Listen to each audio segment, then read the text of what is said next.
Coming off a blowout loss to the Tampa Bay Buccaneers, the Chicago Bears take on the San Francisco 49ers in Week 8. So I'm here to give you guys my preview and prediction for that game. What is going on, y'all? Faiz Sports Talk back at it with another video talking, of course, some NFL here to talk about the Chicago Bears. So if you're a Bears fan, hit that big red subscribe button down below.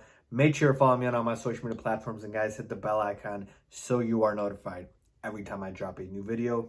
Let's get into it. All right, so, wow. As you can tell by my lack of enthusiasm, I am just, disgusted with how the season is going. And I know a lot of teams, a lot of fan bases could be like, Faiz, how are you feeling this way? The Bears are 3-4. They're not winless. It's not like they're an embarrassment.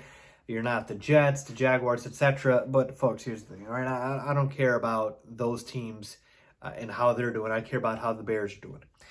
And for the Bears, it's been the same show for the last 4 years with Matt Nagy. And it's been the same garbage offense. And again, I could go on another tangent, but I won't. I got a game preview to do. But I'm just letting you guys know that, remember, how long are we going to see the same result until we realize the team put in place, the staff put in place is the issue? Because they've been the one constant throughout these entire 4 years. So just food for thought. Anyways, let's get to the game preview. The Bears and the 49ers. The Bears are underdogs in this one by 4 points. So the 49ers, who are not even at 500, they're below 500. Vegas still thinks they're the better team over the Bears. I can't really blame them. But let me just say this. The interesting thing here is the 49ers have 4 losses. The Bears have 4 losses as well. And it's funny that the teams that both of these teams have lost to, because the 49ers have had some very, very tough teams that they've played thus far. They've lost to the Packers. They've lost to the Seahawks with Russell Wilson. They've lost to the Cardinals, who are undefeated thus far. They've lost to the Colts. 4 potential playoff teams. The Colts have been playing very well as of late. The Bears have lost to teams like the Packers too, the Bucs, obviously the Browns. So, both the Bears and the Niners have had very, very tough schedules. All right, so let's just put that out there in terms of when we're looking at just record. And when we take a look at the quarterback situation for both teams, it's been pretty similar. Where you had a guy in Jimmy Garoppolo and a guy in Andy Dalton, 2 veteran quarterbacks, and then they both really end up getting hurt. And then you have the rookie quarterbacks coming in Trey Lance and then in Justin Fields. Well, in Trey Lance's case, he ended up getting hurt. Jimmy G got reinserted back in. We don't know if he's going to play. I believe it'll be Jimmy G under center. But again, just wanted to point that out there. As far as this Niners team and how you attack them, folks, look, they're 6th overall defensively, 20th against the rush, 5th against the pass. So there is a funnel here. They are, worse against the run than they are against the pass. So you do want to run the football. And Khalil Herbert, he's been the one bright spot for this Bears team over the past few weeks when David Montgomery went on IR. I think Khalil Herbert's best game was last week against the Bucs, in which he ran for over 100 yards. I know he didn't have a touchdown, but folks, nobody runs for that many yards on the Bucs. Nobody runs, period, on the Bucs. And Khalil Herbert was able to do that. I'm very encouraged by what I'm seeing from him thus far in his young career. So Khalil Herbert, I want a heavy dose of him. Again, we don't know when Monty's going to be activated off of IR. Usually you go on there for 3 weeks.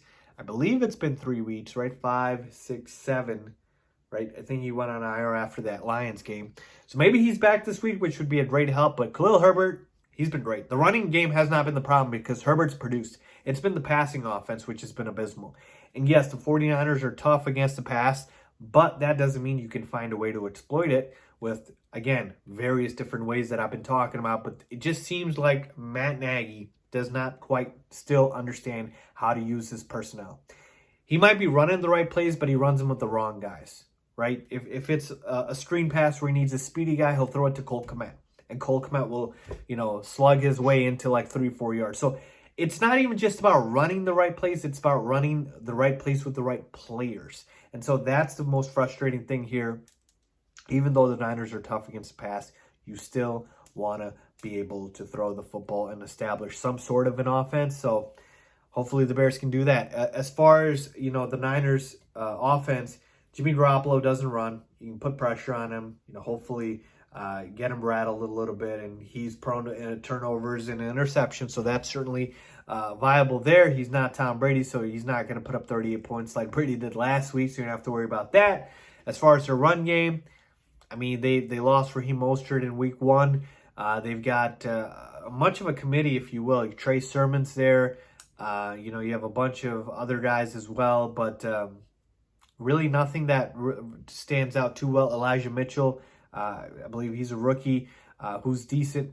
And as far as the receiving game, Deebo Samuel's their one big weapon, no George Kittle, so you just hone in on Deebo Samuel. But ultimately, folks, this is going to be a very low-scoring, ugly game. Two very solid defenses, two very porous offenses going up against each other. I believe the over-under is set at 39.5, and I might take the under on even that just because of how little faith I have in both offenses. But ultimately, folks, when you have two teams that are pretty even, there's got to be one thing that separates the two that I'm willing to go ahead and bank on to pick a winner in this game. And, as much as I want to just look at the X's and O's here and look at the talent and the players, I'm going to have to go and say that it's pretty even across the board here.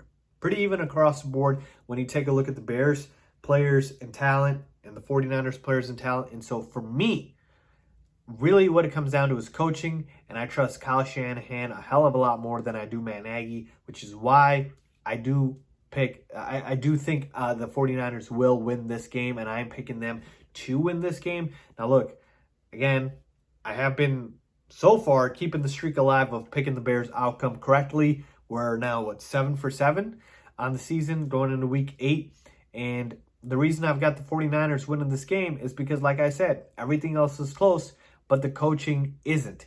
I would take Kyle Shanahan every single day of the week and twice on Sundays over Matt Nagy. And I trust him to get the job done here narrowly. 49ers win this game 17-13. So let me know what you guys think, folks. Again, I hate picking against the Bears. I told you just the one time in my life I would love to be wrong every time I pick against the Bears. But I bring you the objective analysis, and I can't be biased here. I think the 49ers win because Kyle Shanahan gives them that little edge over Bears and Matt Nagy. Let me know what you guys think. Leave a comment down below if you agree or disagree. As always, thanks for watching.